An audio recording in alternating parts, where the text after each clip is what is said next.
الحمد لله رب العالمين نحمده ونصلي على رسوله الكريم أما بعد فأعوذ بالله من الشيطان الرجيم بسم الله الرحمن الرحيم وأتوبوا إلى الله جميعا أيها المؤمنون لعلكم تفلحون صدق الله العلي العظيم إن الله ملائكته يصلون على النبي يا أيها الذين آمنوا صلوا عليه وسلموا تسليما اللهم صل على سيدنا مولانا محمد وعلى آل سيدنا مولانا محمد وبارک وسلم علیہ۔ میرے عزیز دوستو، واجہ احترام بزرگو، انتہائی پیارے بیٹو، میری پیاری ماؤں، بہنوں، بیٹیوں، عاجز ناچیز پر تقصیر گناہگار بندے نے آپ کے سامنے اللہ تعالیٰ کے پاک کلام میں سے ایک آیہ کریمہ پڑھنے کا شرف حاصل کیا۔ رب العزت سے دعا ہے وہ پاک ذات عاجز کو صحیح مفہوم بیان کرنے کی، آپ سب کو سننے کی، ہم سب کو اس پر عمل کرنے کی توفیق عطا فرمائے۔ اللہ تعالیٰ نے اپنے پاک کلام قرآن مجید میں ارشاد فرمایا وَأَتُوبُوا إِلَى اللَّهِ جَمِيعًا، تم سب کے سب اللہ سے توبہ کرو۔ اللہ تعالیٰ کس سے مخاطب ہے؟ اللہ رب کریم کا ارشاد کس کے لیے ہے؟ آگے ارشاد مبارک ہے ایھا المسلمون ایھا المومنون، اے لوگو جو ایمان لائے ہو، اے مومنو تم سب کے سب اللہ سے توبہ کرو۔ یا باری تعالیٰ اگر تیرے بندے تجھ سے توبہ کریں گے انہیں تو کیا عطا کرے گا؟ ارشاد ربانی ہے لعلکم تفلحون، میں تمہیں دنیا آخرت میں کامیاب کر دوں گا۔ کون ایسا بندہ مومن ہے جو دنیا کی کامیابی نہیں چاہتا؟ اگر آخرت کا ذکر کیا جائے، آخرت کی پہلی منزل قبر ہے، پھر منزل حشر ہے، پھر جنت ہے، دوزخ ہے۔ قربان اس پاک ذات پر، اس پاک ذات کا ارشاد مبارک ہے اے مومنو تم مجھ سے توبہ کرو، میں تمہیں دونوں جہانوں میں کامیاب فرما دوں گا۔ جب اللہ تعالیٰ تمام مومنوں کو حکم فرما رہا ہے تو اللہ کے تمام نبی بھی مومن ہیں۔ ہمارے پیارے رسول نبی پاک صلی اللہ علیہ وسلم بھی مومن ہیں، اور ہر وہ اللہ کا بندہ، وہ اللہ کی بندی جس نے کہا اشہد ان لا الہ الا اللہ واشہد ان محمدا عبدہ ورسولہ، جس نے کہا میں گواہی دیتا ہوں اللہ کے سوا کوئی معبود نہیں اور محمد اللہ کے بندے اور رسول ہیں، وہ مومن کہلائے گا، وہ ایمان والا کہلائے گا۔ تو معلوم یہ چلا کہ قرآن پاک اس آیت کریمہ میں اللہ تعالیٰ نے تمام انبیاء کرام، رسول پاک صلی اللہ علیہ وسلم اور تمام مومن مرد عورتوں کو حکم دیا کہ تم میرے حضور توبہ کرو۔ میرے پیارے بھائی، میرے بیٹے، اگر کوئی مرد مومن ہے اس کو بھی توبہ کا حکم ہے، اگر کوئی عورت ہے اس کو بھی توبہ کا حکم ہے، اگر کوئی امیر ہے اس کو بھی توبہ کا حکم ہے، اگر کوئی غریب ہے اس کو بھی توبہ کا حکم ہے، اگر بادشاہ ہے اس کو بھی توبہ کا حکم ہے، اگر کوئی فقیر ہے اس کو بھی توبہ کا حکم ہے۔ قرآن پاک کی آیت مبارکہ اپنے مومن بندوں کو اللہ رب کریم پکار پکار کر کہہ رہا ہے، اے مومنوں تم سب کے سب اللہ تعالیٰ سے توبہ کرو، اور جب تم توبہ کرو گے تو میں تمہیں دنیا آخرت میں کامیاب فرما دوں گا۔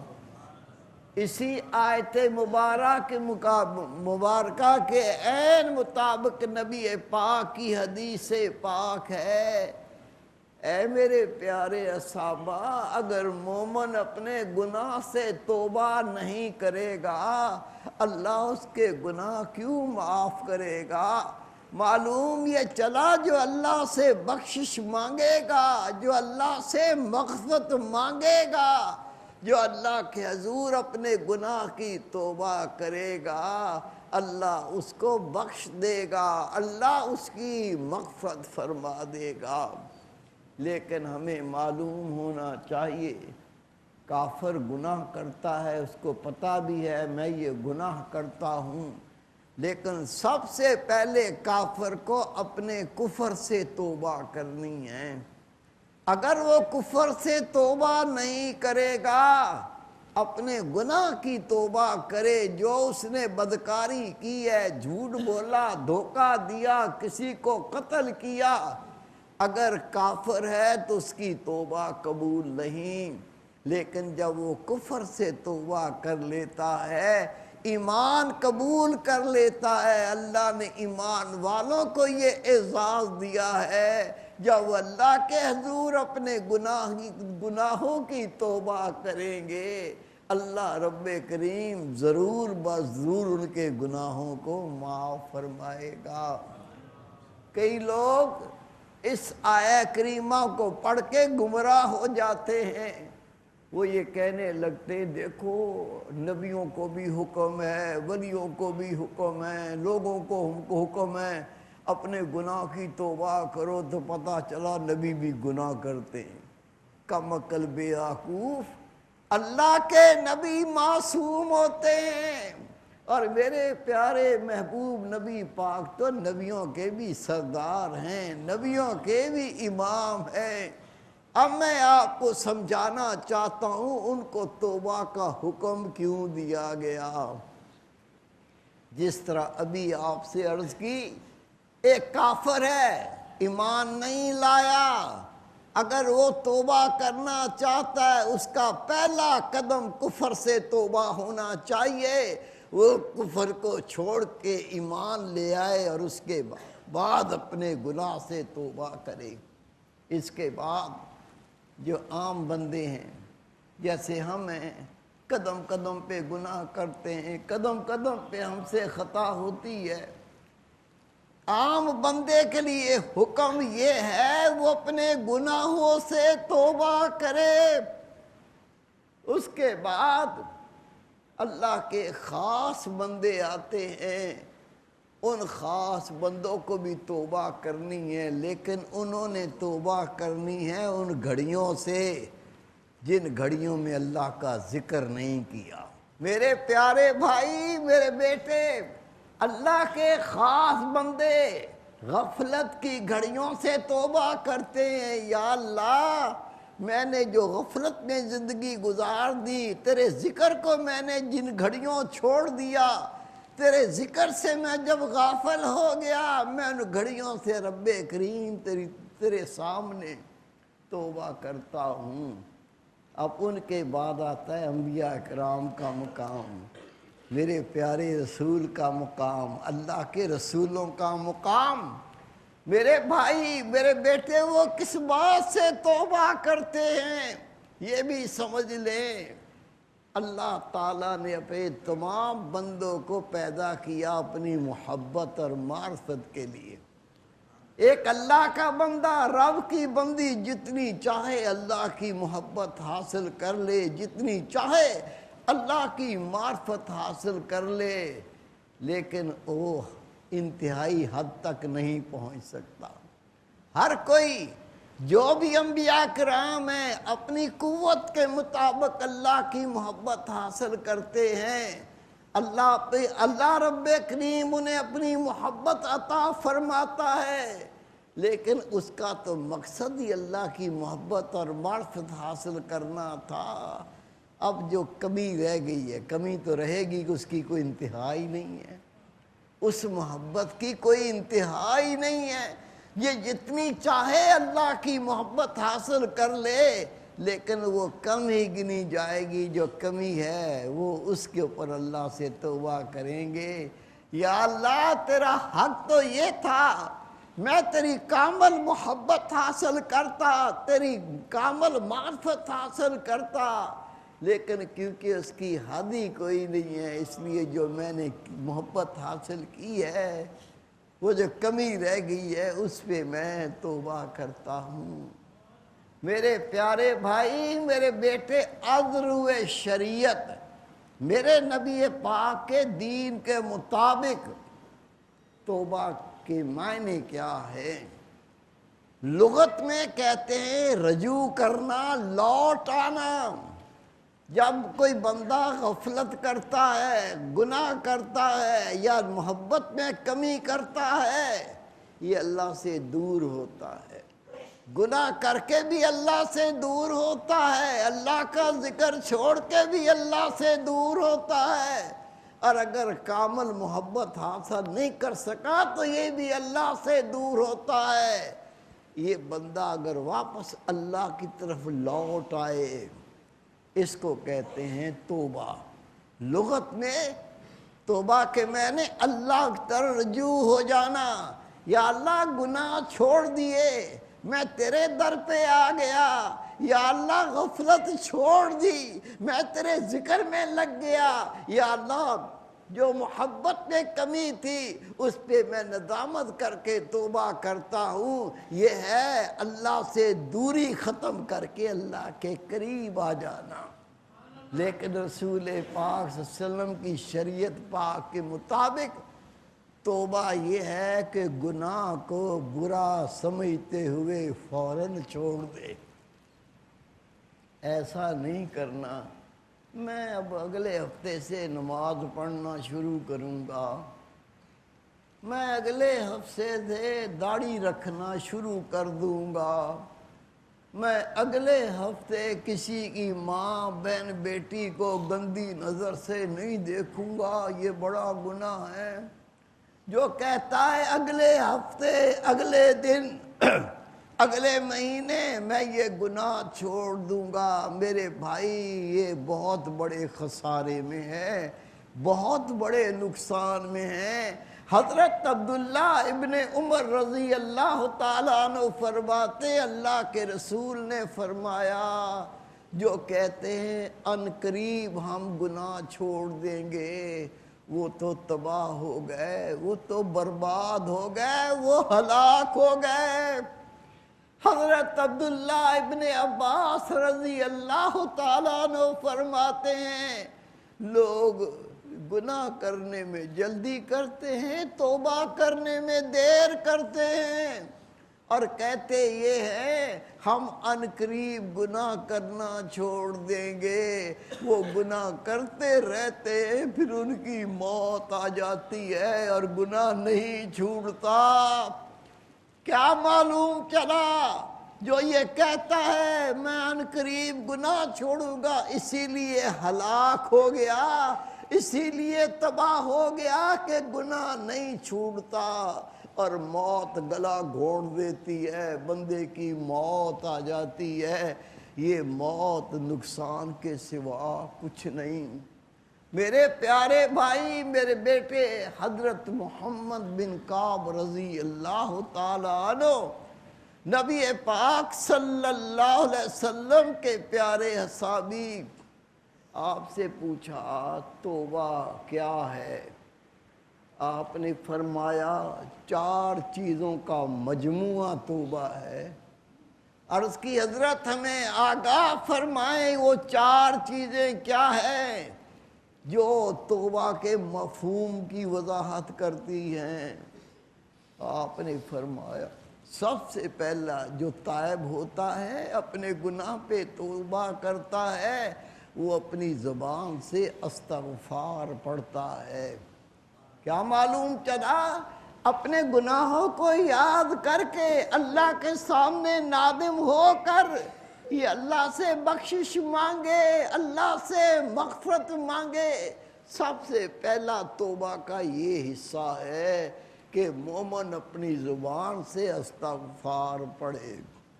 اور دوسرا، محمد بن کعب رضی اللہ تعالیٰ عنہ فرماتے توبہ یہ ہے تو اپنے جسم کو اللہ کی نافرمانی سے روک دے۔ آنکھ حرام دیکھتی ہے، زبان حرام بولتی ہے، دماغ گند سوچتا ہے، دل میں گندگی آتی ہے، ہاتھ غلط کاری کرتا ہے، پیر غلط مقام پہ چل کے جاتا ہے۔ آپ نے فرمایا توبہ کا دوسرا حصہ یہ ہے تو اپنے جسم کو گناہ کرنے سے روک دے۔ پھر آپ نے فرمایا لوگوں تیسرا توبہ کا حصہ یہ ہے تیرا دل مصمم ارادہ کر لے، تیرا دل پکا ارادہ کر لے، میں نے اپنے گناہوں سے توبہ کی ہے، اب میں پوری زندگی جن گناہوں سے توبہ کر چکا ہوں یہ گناہ دوبارہ نہیں کروں گا۔ اگر ڈاواں ڈولی ہے، ادھر توبہ ادھر پھر وہی گندگی، ادھر توبہ پھر وہی گناہ، یہ اللہ سے مذاق کرتا ہے، یہ توبہ سے مذاق کرتا ہے۔ میرے بھائی جو ماں باپ سے مذاق کرے اس کو ذلیل کہتے ہیں، اس کو کمینہ کہتے ہیں، جو اللہ کے ساتھ مذاق کرے وہ اس کا کیا حال ہوگا۔ اس لیے آپ نے فرمایا تیسرا جن گناہوں سے تو نے توبہ کی اب مصمم ارادہ کر لے، پختہ ارادہ کر لے، میری موت تک میں دوبارہ یہ گناہ نہیں کروں گا۔ اور چوتھا توبہ کا حصہ آپ فرماتے یہ ہے تو گندے دوستوں کو چھوڑ دے۔ بہت بڑی بات ہے اگر کوئی سمجھے۔ بندہ خود گناہ نہیں کرتا، صحبت اس کو گناہ کرواتی ہے۔ بیٹھ کے دیکھ لو، اللہ کے ولیوں کے پاس بیٹھو، علماء اکرام کے پاس بیٹھو، نمازیوں کے پاس بیٹھو، اللہ اللہ کرنے والوں کے پاس بیٹھو، جو اپنے گناہوں کو یاد کر کے روتے ہیں ان کے پاس بیٹھ، تیری حیت بدلے گی، تیرے باطن کی کیفیت بدلے گی۔ اگر زانی کے پاس بیٹھیں گے، بدکار کے پاس بیٹھیں گے، شرابی کے پاس بیٹھیں گے، خدا کی قسم ان قریب وہ وقت آ جائے گا جس گندے کے پاس بیٹھو گے وہ ساری عادتیں لے کے اٹھو گے، بچ نہیں سکو گے۔ اس لیے کہ اللہ کے محبوب نے فرمایا الصحبۃ مؤثرن کو لو کان ساعۃ، صحبت تو اثر رکھتی ہے چاہے ایک گھڑی کی کیوں نہ ہو۔ میرے بھائی، میرے پیارے بیٹے، جب اللہ کا مومن بندہ جس نے گناہ کر کر کے اللہ کو ناراض کیا ہے، اللہ کا مومن بندہ جس نے گناہ کر کر کے اللہ سے دشمنی مول لی، جب یہ توبہ کرتا ہے تو نبی پاک فرماتے توبہ سے پہلے اللہ سے اس کی دشمنی ہوتی ہے، جب توبہ کر لیتا اللہ اس کو اپنا دوست بنا لیتا ہے۔ توبہ کرنے سے پہلے یہ گناہگار اللہ سے دور ہوتا ہے، اور جیسی اپنے گناہ پہ نادم ہو کے توبہ کرتا اللہ اس کو اپنا قرب عطا فرما دیتا ہے۔ جب مومن گناہ کر کے اللہ کو ناراض کرتا ہے، اللہ سے دعائیں کرتا ہے، اس کی کوئی دعا قبول نہیں ہوتی۔ جب گناہ سے توبہ کر کے اللہ کے سامنے سوال کرتا ہے، اللہ اس کی دعاؤں کو مقبول کر لیتا ہے۔ جب اللہ کا مومن بندہ اپنے گناہ پہ کاربند ہوتا ہے، یہ جہنمی ہوتا ہے، لیکن جب گناہ سے توبہ کر لیتا ہے اللہ اس کو جنت کا حقدار بنا دیتا ہے۔ نبی پاک فرماتے ہیں مومن مرد عورت جب توبہ کرتے ہیں وہ اللہ کے فرشتے جو کاندھے پر بیٹھے گناہوں کو لکھتے ہیں، اللہ حکم دیتا ہے اس کے گناہ کو نہ لکھنا۔ جب اللہ کا مومن بندہ زمین پر بیٹھ کر گناہ کرتا ہے وہ زمین اس کے گناہوں کی گواہ بن جاتی ہے، لیکن جیسے ہی توبہ کرتا ہے اللہ کو اتنا پیارا لگتا ہے، رب زمین کو حکم دیتا ہے اس کے گناہ کو بھول جا، میں نے معاف کر دیا۔ میرے پیارے بھائی، میرے بیٹے، آگے بڑھ، اپنے گناہ پہ نادم ہو کے پختہ ارادہ کر، آئندہ اللہ کی نافرمانی نہیں کروں گا۔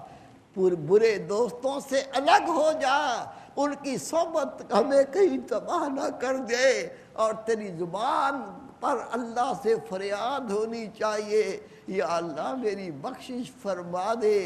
اگر دل کے اندر ارادہ ہو اپنے جسم کو گناہ سے الگ کر لے، گندے دوستوں کو چھوڑ دے، یہ تیری مقبول توبہ ہے، اور اس کے صدقے اللہ کا پاک کلام ہے لعلکم تفلحون، میں تمہیں دنیا آخرت میں کامیاب کر دوں گا۔ اللہ رب کریم ہمیں سچی توبہ کرنے کی توفیق عطا فرمائے۔